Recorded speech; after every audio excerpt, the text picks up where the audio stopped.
नमस्कार एवरीवन, बहुत बहुत स्वागत है हमारे यूट्यूब चैनल पे। आशा करता हूँ सब अच्छे होंगे। 12:01 है और स्टॉक इंट्राडे में ट्रेड करना है। मैं रोज आपको बताता हूँ एक ही चीज की स्टॉक सिलेक्शन इजी होता है, लेकिन अगर आपको उसके लिए डाटा रीड करना आता हो स्टॉक ऑप्शन चैन का, तो स्टॉक ऑप्शन चैन जो होता है, आपको जो इंडेक्स में ऑप्शन चैन देखते हो, यानी मैं निफ्टी या बैंक निफ्टी के या कुछ भी फिर निफ्टी का कुछ भी देखता हूँ, तो इसमें क्या होता है, कभी बुलिश हो जाता है तो कभी बेरिश हो जाता है, कभी बेरिश हो जाता है तो बुलिश हो जाता है। मतलब जो प्रेजेंट टाइम का डाटा है बाद में चेंजेस भी हो जाते हैं, लेकिन स्टॉक में जो डाटा होता है बहुत बड़ा रेजिस्टेंस ना हो या ऑल टाइम हाई पे ना हो, या कह सकते हो कि जहां पे सेलर बहुत ज्यादा होते हैं ऐसे जोन पे ना हो, तो वहां पे कभी भी डाटा चेंज नहीं होता है। तो यहाँ पे मुझे स्टॉक फाइंड करने के लिए मुझे जो डाटा चाहिए होता है, यानी मैंने आपको दो तीन चीजें तो बताया है कि हमें किस तरीके का डाटा चाहिए होता है जो बुल टू बुलिश या बेर टू बेरिश रहता है। मतलब सबसे पहले बड़ा क्वेश्चन मार्क ही यही होता है स्टॉक इंट्राडे में। लोग ये बताते हैं कि यहां से वॉल्यूम पकड़ो। देखो, मैं काफी वीडियोस में देखा कि जो लोग बताते हैं स्टॉक इंट्राडे में कि हमें किस तरीके की इंट्राडे के एक दिन पहले स्टॉक पकड़ना है। पहली बात मैं ये बता दूं, मार्केट में कल वॉल्यूम आया है, ठीक है, बोलते हैं कि ऐसा पकड़ो जिसमें एक दिन पहले बहुत ज्यादा वॉल्यूम आया हो, 50 लाख 60 लाख ऐसे वॉल्यूम आया हो, मतलब जितना कभी ना आया हो, ठीक है। वो तो आप एनएससी की वेबसाइट में जाके देख सकते हो, टॉप गेनर में, वॉल्यूम के टॉप गेनर में जाके कि भाई कल किसमें सबसे ज्यादा वॉल्यूम आया। तो बाकी क्या कल वॉल्यूम आया तो आ जाएगा, इसकी क्या गारंटी है? कुछ गारंटी नहीं है। तो इसीलिए मैं कहता हूं एक दिन पहले कुछ भी एनालिसिस काम नहीं आती। थोड़ा बहुत प्राइस एक्शन का आप देख सकते हो कि भाई बॉटम है, यहाँ पे एक सपोर्ट ले सकता है कल, ये सिर्फ एक अनुमान लगा सकते हो। बाकी कल क्या होगा वो प्रेजेंट टाइम का डाटा ही बताएगा। तो इसीलिए कहता हूं हम एक दिन पहले तो श्योर होकर नहीं देख सकते हैं, लेकिन मार्केट ओपन होने के बाद हम जरूर पता कर सकते हैं कि आज ये स्टॉक बुल टू बुलिश रहने वाला, लास्ट तक इसमें बाइंग आएगी या बाइंग आ रही है लेकिन रिवर्सल हो जाएगा, या बाइंग तो आ रही है लेकिन इसको काफी मशक्कत करना पड़ेगा, इस टाइप से। मतलब बाइंग का उल्टा समझ लेना, सेलिंग साइड का भी समझ लेना। तो जो स्टॉक हम फाइंड करते हैं, यहाँ पे बहुत सारे स्टॉक है, 180 स्टॉक है, कोई भी स्टॉक उठा के आप देख लोगे। तो जब आपको स्टॉक का डाटा रीड करना आ जाएगा यहाँ पे, जैसे ये देखो इसमें है, इसमें किसी भी तरफ का ट्रेड नहीं बनेगा आपका, पीएनबी है। अब पीएनबी में आपको डाटा रीड करना नहीं आता, आपको प्राइस एक्शन पता है, तो पीएनबी में जाके आप ट्रेड लोगे। कि मैं कह रहा हूं इधर इसमें किसी का भी ट्रेड, किसी भी साइड का ट्रेड नहीं बनेगा। 5 मिनट टाइम फ्रेम में आप देखो, यहाँ पे मार्केट ओपन कहां पे हुआ, ये 9:15 बजे, यहाँ पे नीचे ऊपर नीचे ऊपर नीचे ऊपर। अब मैंने ऐसा क्या देख लिया जो मैंने यहाँ पे एक नजर में बताया कि मार्केट में किसी डाटा ही रीड किया मैंने, क्योंकि इसके प्रतिरोधक बहुत है, मार्केट को जाने ही नहीं देंगे। अब आपको सिर्फ प्राइस एक्शन का नॉलेज है, तो इसके एक दिन पहले मार्केट में तो बहुत ज्यादा बाइंग आई है। ये देखो अब आज क्या हो गया, मार्केट देखो 123 रुपए से 125 रुपए पहुंचा था, लेकिन आज मार्केट क्या कर रहा है, कंसोलिडेशन कर रहा है। ये तो जब तक आपको स्मूथ बाइंग वाले स्टॉक नहीं मिलेंगे तो आपको प्राइस एक्शन भी काम नहीं आएगा ना। तो अगर मैं यहाँ पे कोई भी प्राइस एक्शन अगर यूज करूंगा तो वो तो फेल होगा। यहाँ पे डबल टॉप देखूं या डबल बॉटम देखूं या चैनल्स देखूं, कुछ भी सब फेल होगा, क्योंकि मार्केट में इसमें स्ट्रेंथ ही नहीं है, इसको जाने ही नहीं देंगे। ये प्रतिरोधक ऐसे ही रहेगा, ये ऐसे ही रहेगा।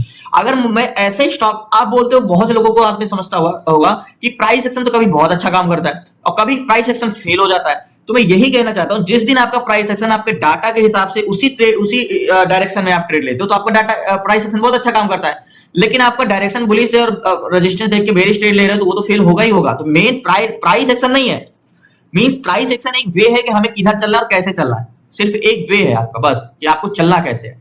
लेकिन यहां से आपको इस साइड चलना है या इस साइड चलना है, ये कौन डिसाइड करेगा? ये आप डिसाइड करोगे नहीं, आपका डाटा, स्टॉक का डाटा डिसाइड करेगा। हमें ये पता है इस रास्ते से इधर किस तरह जाना है और उधर किस टाइप जाना है, मतलब मार्केट में एंट्री कब करना है, टारगेट कैसे लेना है, स्टॉप लॉस कहां लगाना है, ये हमारा प्राइस एक्शन का काम है। लेकिन ट्रेड किधर लेना है, बुलिश लेना है कि बेरिश लेना है, प्राइस एक्शन का बिल्कुल काम नहीं है। डब्ल्यू पैटर्न्स, ये सारे पैटर्न जितने होते हैं काम तभी आते हैं जब आपके डायरेक्शन में मार्केट रहता है। तो इसीलिए कहता हूं डायरेक्शन मोस्ट इंपॉर्टेंट होता है। तो मैंने बताया कि जैसे पीएनबी में ट्रेड नहीं लेते, कोई भी स्टॉक आप उठा के देख लो, कोई भी स्टॉक आप उठा के देख लो। यूबीएल है, यूबीएल में क्या है, यूबीएल में 2300 300 2015 4000 इसका वही स्ट्रेंथ है। बुलिश तो है, यूबीएल है, बुलिश तो है, लेकिन इसको बड़ी मशक्कत करना पड़ेगा, कुछ इस टाइप से ऐसे ऐसे चलेगा। डाटा तो आपको दिखेगा यार मार्केट ऊपर जाता दिख रहा है, लेकिन यूबीएल में मशक्कत, इसको प्रतिरोधक बहुत ज्यादा है। यूबीएल यहाँ पे ये देखो एग्जैक्टली मार्केट नीचे गया, इसके बाद मार्केट ऊपर अभी प्रेजेंट टाइम में जा रहा है, लेकिन इसकी स्ट्रेंथ तो बहुत ज्यादा है, लेकिन इसके प्रतिरोधक बहुत है मार्केट में। तो ट्रेड लेंगे तो इसमें क्या लेंगे, हम बुलिश ही लेंगे। तो सबसे पहले एक स्टॉक ढूंढते हैं, कोई लास्ट तक बने रहिए, टीवीएस मोटर, यूबीएल, सारे स्टॉक ढूंढते हैं एक कोई ना कोई। सो पहले एक एक स्टॉक ढूंढने से अच्छा है कि मैं बताता हूँ कि तो सीट्स में कुछ चीजें होती है जो हमें देखने से मिल जाती हैं। तो सबसे पहले ओपन करते हैं यहाँ पे,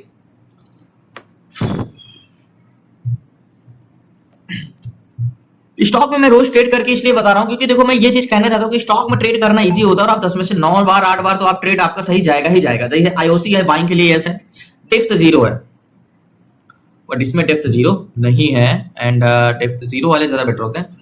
तो इसी में से एक स्टॉक फाइंड करते हैं, लास्ट तक बने रहिए।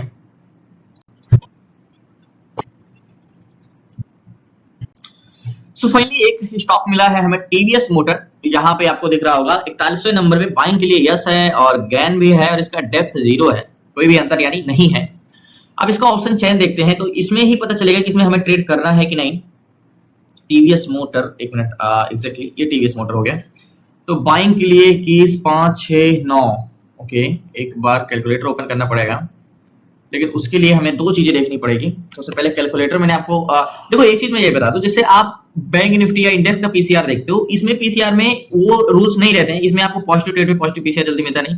6750 ये हुए पुट सेलर, 6750 पुट सेलर हुए, एंड 9699 9700, ओके, 9700, ओके, इक्वल कर देते पीसीआर 0.69 का है, यानी 69, तो कहीं ना कहीं इक्वल है। लेकिन एक बार यहाँ पे हमें देखना होगा कि मुझे इस पर ट्रेड स्ट्रेंथ तो बहुत ज्यादा है, मैं बता दूं अगर, तो जो इसका देखो स्ट्रेंथ कितनी ज्यादा है, बहुत ज्यादा स्ट्रेंथ है टीवीएस मोटर की। लेकिन इसके लिए हमें एक बार ये देखना होगा कि चेंजेस क्या हुए हैं। मैंने आपको क्लास में बताया, यहाँ पे देखना बहुत इंपॉर्टेंट होता है टीवीएस मोटर में, इसका change in PCR, TVS motor का। ये तो पुट कॉल रेशियो पे यहाँ पे आते हैं 10:35 just 1 minute, 5 minute time frame में लगाते हैं। इसके बाद थोड़ा सा मार्केट नीचे गया था क्या, मार्केट जब ऊपर जा रहा है टीवीएस मोटर, एक मिनट, ऑप्शन चेन ओपन क्या हुआ 68 पे, गया कहाँ 63 से कंटिन्यू बढ़ा है 70, 69, यानी पीसीआर से मार्केट ऊपर चला है। थोड़ा सा कंफर्मेशन की जरूरत पड़ेगी इस पे। वन डे टाइम फ्रेम में लगाते हैं, और वन डे टाइम फ्रेम एक हॉरिजॉन्टल जोन ढूंढते हैं। हॉरिजॉन्टल जोन हमारा क्या मिल जाएगा, ये वाला जोन का या ये वाला जोन का। तो हॉरिजॉन्टल जोन हमारा ये वाले जोन का भी मिल जाएगा और ये वाले जोन का भी मिल जाएगा। बट अगर इस जोन का 5 minute time frame horizontal zone मिलता है, तो नेकलाइन का काम क्या करेगा हमारा, ये याद होगा प्रीवियस हिस्ट्री हमने क्लासेस पढ़ा कि हिस्ट्री की नेकलाइन लेके मार्केट अगर नीचे चला जाता है तो ऊपर ब्रेक करता है, तो हम ये वाली नेकलाइन ले सकते हैं, जरूरी नहीं कि यहाँ रिटेस्ट करके दोबारा आ जाए। तो मार्केट अगर इस जोन के ऊपर जाता है तभी कैंडल्स क्लोज देता है, तभी हम ट्रेड कर सकते हैं। और एक प्रकार से हमें गैन कैलकुलेटर भी देखना पड़ेगा एग्जैक्टली, क्योंकि चेंजिंग पीसीआर में थोड़ा सा कंफ्यूज हूं मैं कि रिवर्सल ना हो। ये स्ट्रेंथ तो बहुत ज्यादा है टीवीएस मोटर में, बहुत ज्यादा स्ट्रेंथ है। एक बार गैन कैलकुलेटर को देख लेते हैं कि हॉरिजॉन्टल जोन का प्राइस क्या है हमारा, 2167 रुपए, 2167, तो 167, तो 2167 कैलकुलेट करते हैं। तो बाइंग के लिए कह रहा है 2173 के बाद ही आप बाइंग करना और 2184 का टारगेट लेना, यानी 2173 के बाद। तो 2170 चल रहा है, तो 73 तक तो मार्केट अभी गया कि नहीं, 73 तक तो हो आया है। तो बाइंग के लिए भी नेकलाइन के ऊपर ही बोल रहा है, मतलब नेकलाइन के ऊपर 2173 के ऊपर जाता है, 2173.89, तो 2173.89 पे ही जाता है यहाँ के जोन पे। तो अभी 2173 यानी 2174 के पास जाता है मार्केट, तब आप ट्रेड ले सकते हो। तो थोड़ा इंतजार करते हैं, तब तक कोई और स्टॉक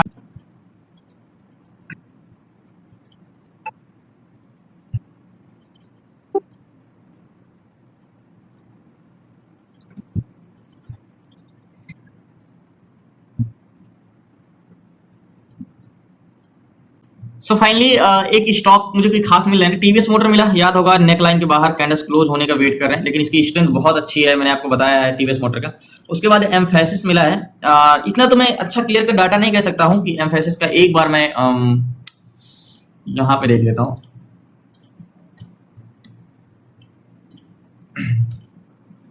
कंटिन्यू डिसइंक्रीज हुआ है, हाँ ये डिसइंक्रीज हुआ है 61 से 56, कंटिन्यू डिसइंक्रीज हुआ है।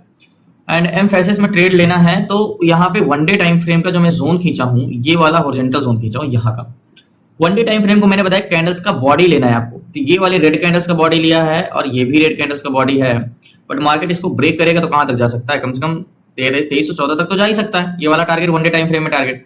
तो 2314 का टारगेट बाद में देखेंगे, पहले 5 मिनट टाइम फ्रेम में लगाते हैं। तो एक कंफर्मेशन क्या मिला है, तो एग्जैक्टली मार्केट यहाँ से ब्रेक किया है, रिटेस्ट करने गया है, तो नेकलाइन हमारा जोन ये हो सकता है, ये नेकलाइन एग्जैक्टली। तो कैंडल्स क्लोज होने दे, पहले गैन कैलकुलेटर में एक बार इसका प्राइस एम्फेसिस में डालते हैं।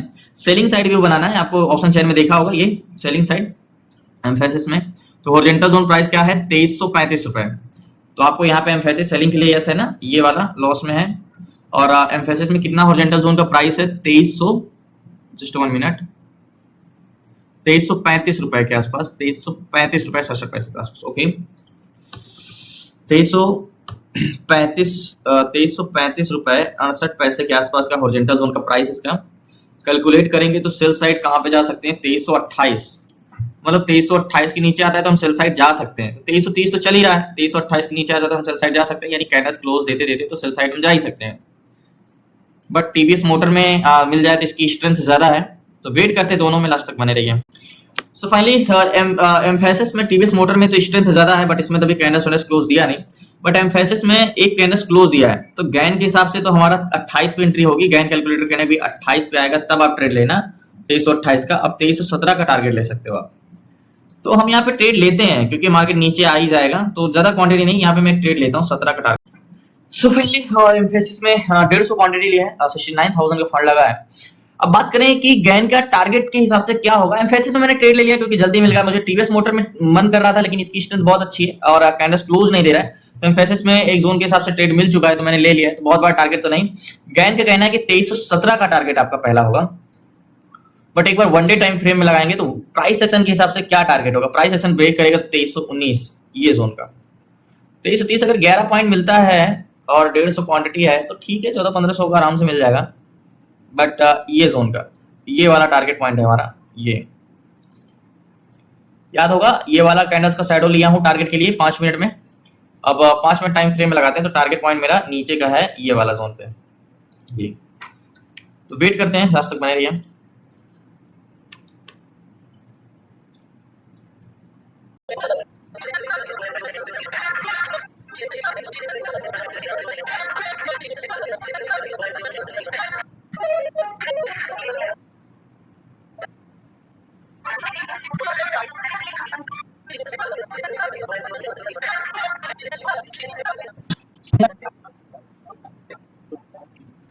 सो फाइनली एम्फेसिस में अभी 2324 चल रहा है, 17 का टारगेट याद होगा, 18 का टारगेट है। यहाँ से ही मार्केट रिटेस्ट करने गया था, 23 चल रहा है। टीवीएस मोटर तो नेकलाइन को ब्रेक किया नहीं, तो इसमें हमें ट्रेड मिला नहीं। जो मैंने बता रहा था कि भाई ब्रेक करेगा तो हम ट्रेड लेंगे, लेकिन इसकी ज्यादा स्ट्रेंथ है, ये ब्रेक करता तो ये तो और मतलब बड़ा टारगेट मिला हमें टीवीएस मोटर में मिलता अगर हम इस पे ट्रेड लेते। लेकिन एम्फेसिस में लिए 2321, 18 पे मैं मार्केट से स्क्वायर ऑफ करूंगा और थोड़ा सा ही टारगेट बचा 21 का, लास्ट तक बने रही, इंतजार करते हैं। वैसे गैन का तो टारगेट था 17 का, बट मार्केट से मैं यहाँ पे स्क्वायर ऑफ करूंगा। देखते हैं कितना समय लगता है, ज्यादा नहीं, बस 1-2 रुपए और मार्केट गिरता है। तो जितना समय लगाया था कंसल्टेशन करने में, लास्ट तक बने।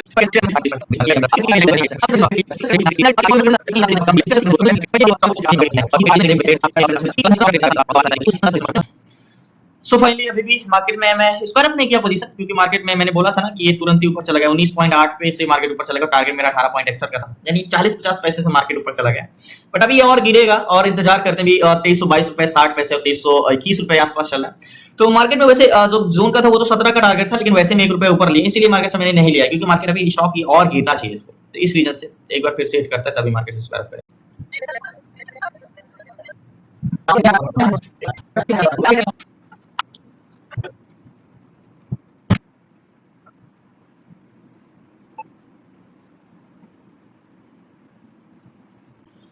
सो पहले थोड़ा सा ही टारगेट बचा है, 1 रुपए 1.5 रुपए 20 पे 21 पे चल रहा है, लेकिन ये और गिरेगा नीचे। Means one day time frame में जो मैंने ट्रेड टारगेट लिया है वो छोटा लिया है, क्योंकि गैन के हिसाब से तो और कम से कम इस जोन को तो टेस्ट करने आना ही चाहिए। मेरा टारगेट परफेक्ट है, वहां से रिवर्स भले करा, लेकिन ये जाएगा नहीं, ये नीचे गिरेगा। और बाकी आप अगर ऐसे सिचुएशन में हो तो मार्केट से आप स्क्वायर ऑफ कर सकते हो, 20-30 पैसे के लिए रुकना ठीक नहीं होता। तो यहाँ पे मेरा ऑलमोस्ट टारगेट डन ही किया है, बस थोड़ा सा बचा है। टारगेट में पॉइंट 1863 है, सॉरी 1863 है, और गया था 1893 तक, यानी 25-30 पैसे तक। बट मैं रुका हूं क्योंकि बेयर टू बेयर से मार्केट ज्यादा ऊपर नहीं।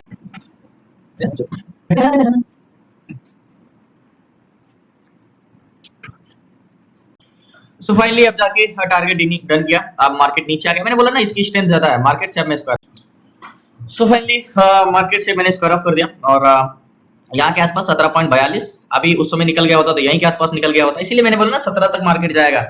तो याद होगा टीवीएस मोटर में वेट कर रहे थे भाई स्ट्रेंथ जाएगी मार्केट में तो हम इस पे ट्रेड लेंगे, लेकिन ये नेकलाइन को हमने ब्रेक ही नहीं किया था, लेकिन इसकी स्ट्रेंथ ज्यादा है उससे।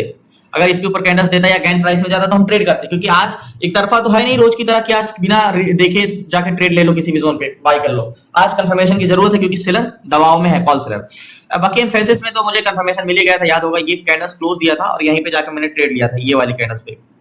कैंडल्स क्लोज होने पे थोड़ा सा मार्केट एक बार टेस्ट करने का, टेस्ट करके मार्केट गिरा। तो यहाँ पे एंट्री थी पॉइंट 29-30 पे एंट्री किए थे हम लोग, 30 पे, और 19 का टारगेट, 10-11 पॉइंट का प्रॉफिट मिला 150 क्वांटिटी में। तो 14-1500 का मिल गया। बट मार्केट की जो स्ट्रेंथ होती है, जैसे मैंने आपको शुरू में बताया ना कि यहाँ पे देखो एम्फेसिस 157 नंबर पे यस है।